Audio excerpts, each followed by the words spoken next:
Happy Saturday. Welcome to the Marketing Madmen. Nick Constantino here. Spring is in the air. I think people kind of, their heads are popping out of the sand like, oh, what's going on here? Oh my God, it's nice outside. Sports are starting. We got to get moving.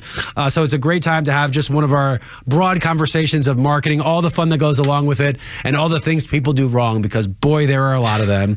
And to help in that conversation, I got my boy here, Daniel Weiner, who is the owner of You Should Talk To, as well as a host of the podcast by the same name. Daniel, how you doing, bud? I'm wonderful. Thanks for having me. Good. What a colorful intro. Hey, and it's going to get more colorful right now. So let me tell you guys why Daniel's role and his career and his job and his company exists, and then it'll help frame this. So Daniel has created a living for himself as being a liaison of introducing brands to agencies. And the fact that Daniel's job exists shows you just how broken marketing is and what a smart man he was to capitalize on. So before we formally introduce you, Daniel, I'm going to say it flows into why I hate. Okay, wait. Hate is a strong word. Why I dislike the advertising agency model and what I've seen happen in the industry over the past couple of years. So before I get into my rant, and I usually hold off on my rant for a little bit, so at least I get people warmed up before I go into it. Good, yeah. First, tell us a little bit about yourself. Tell us about the business, how it came to be, and then we'll talk a little bit about the podcast and your day-to-day. Awesome. I'd like to hear. I can't wait for the rant. I'll say that. I come from agency background. I worked in an agency here in Atlanta for 7 years up until COVID. COVID hit. I resigned in May of 2020 and was, putzing around trying to figure out what I wanted to do next. Interviewed at a couple agencies, a couple brands. Honestly, for whatever reason, working for myself seemed less risky in 2020 with everything going on with COVID. Yep.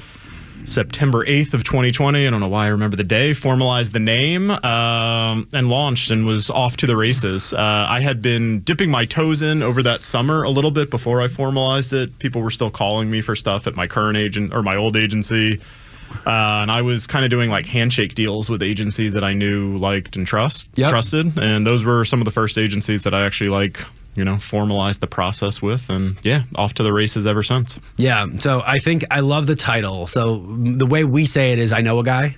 You can't say guy anymore. I know a guy or girl. Of course, you got to throw that in there. But You Should Talk To is like, hey, that's it, man. Like I know the person. I know the person for you. Yeah. So you're really, again, liaison, I think, is a good word. You're that middleman that's like, look, I see the stress of the job that you have on one side. I see the stress you have on the other. Let me see if I can alleviate some of that in the middle and alleviate some of that tension, stress on it, because it's really hard in business to create a relationship without having rapport. And it's really hard to just start rapport off the back because, most times people aren't given their full, it takes years to build enough rapport to be like, look, here's my problem. Can you help me? Yeah. Right? To show that vulnerability. So I feel like what your role exists is to kind of, because you know the brand side and you know the agency side, you do a little bit of that and you break down those walls a little bit. So you're like, look, I'm going to take care of the hard stuff, get in a freaking room, have a conversation. Let's see if this fits. Is that accurate?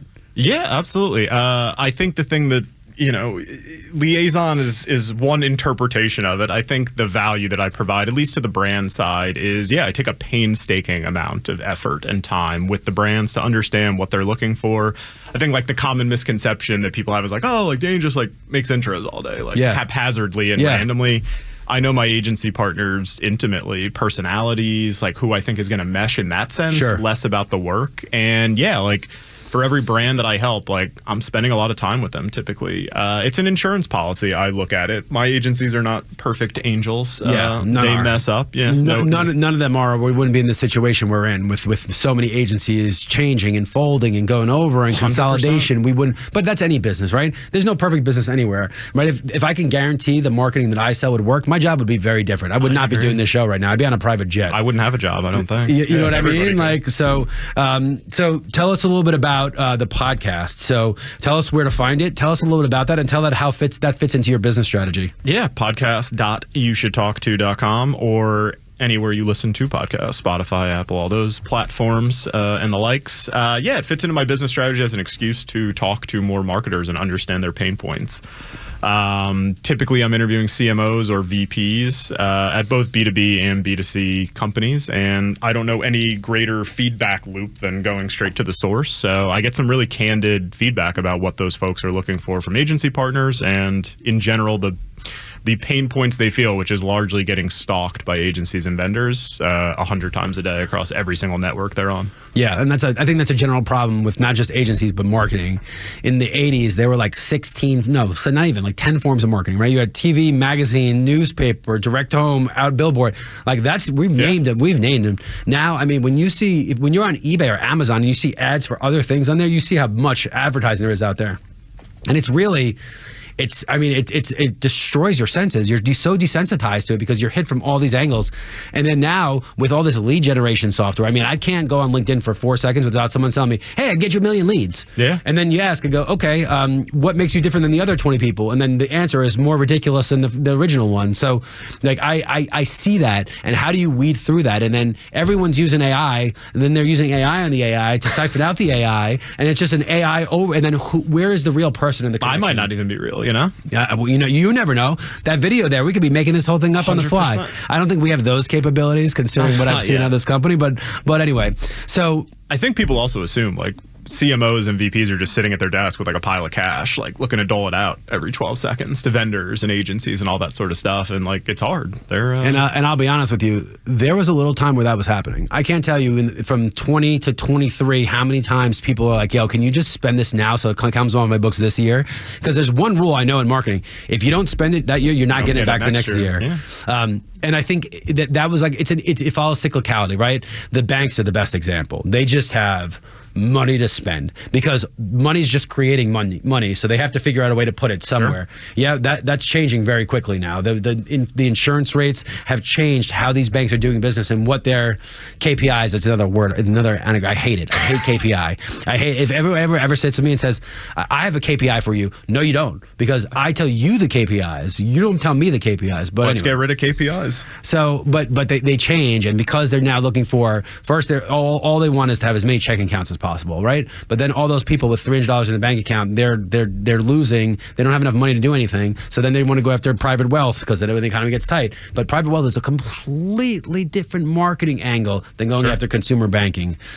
So I agree with you, but I think the biggest problem, and I think I want to get into this a lot more, is that the nature of marketing changes with the economic cycles. And when things are going really good, they hand it to the CMO or the VP of marketing and say, go spend, you figure it out. When things are going really bad, all of a sudden the CFO gets involved and they're like, I want you to oversee every dollar. And if you can't be strategic of how you do those two parts, which let's call the top of the funnel and the bottom of the funnel, you're kind of screwed. So I'm curious, are there recurring themes in your conversations with these CMOs, or are there conversations that are coming up over and over again? And how are you having those conversations with agencies? Like, look, this is something that I am blatantly seeing over and over again. What are you doing? So give me some of those things you're hearing that are recurring themes, and then how you're dealing with your agency partners to let them know to handle those things. Yeah, I'd say the biggest thing I see across the board, B2B, B2C, big, small, everywhere in between sized company, is the need for flexibility and nimbleness. A lot more hesitancy to sign a 12-month engagement, especially if they haven't worked with somebody before. Projects leading to retainers being significantly more palatable and attractive to CMOs and VPs of marketing at any sized company. For me personally, I'm only seeking out agency partners who are open to stuff like that. I talk to agencies all the time and say, yeah, we're not interested in a client if they can't spend, $500,000 a year or $1 million a year. Unfortunately, CMOs don't walk around with a sign on their forehead of what they're willing to spend, and even if they have that, it's not a guarantee, right? Yeah. They want to try before they buy and engage in a super long-term agreement with something short-term. So that's the biggest trend I've seen lately across any type of CMO or VP of marketing. Yeah, and I wonder, and it's a progression that I've definitely seen, where when the turnover between agencies is just sped up so quickly. I mean, there are companies I've dealt with now, and I'm not going to name them, that I've been on. It's our 6th year of a deal with them. They're on their 3rd agency for both media and sports marketing, right? And I'm talking a probably top 30 advertiser in the entire world, and that's insane because I liken this to let's talk about any starting quarterback in the NFL, right? If you have 3 different offensive coordinators in your first 4 years, you ain't going to be good. You need to have somebody. I'm a Giants fan, so good. We could talk about the Giants. So as much as I think Daniel Jones is a spazzo and it's his fault, the poor guy has been turned over so many times. He hasn't had a real wide receiver on the team ever, right? Then we're not in the the NFL where the running back is going to be the guy that's going to really win anything for you anymore. So can you really blame Daniel Jones? And in return, do you think bringing Caleb Williams in is going to solve the problems, or Drake May is going to solve the problems? No, you need consistency. You've seen guys, as long as you're in a system for 4 or 5 years, you'll figure it out. And I don't think it's any different. But I will say from the agency side, and I've heard this complaint often, they are doing more and more to woo these brands in. They're putting expenses, and they're showing their books and all these financials. And then in turn, they ask for a little longer term of a deal.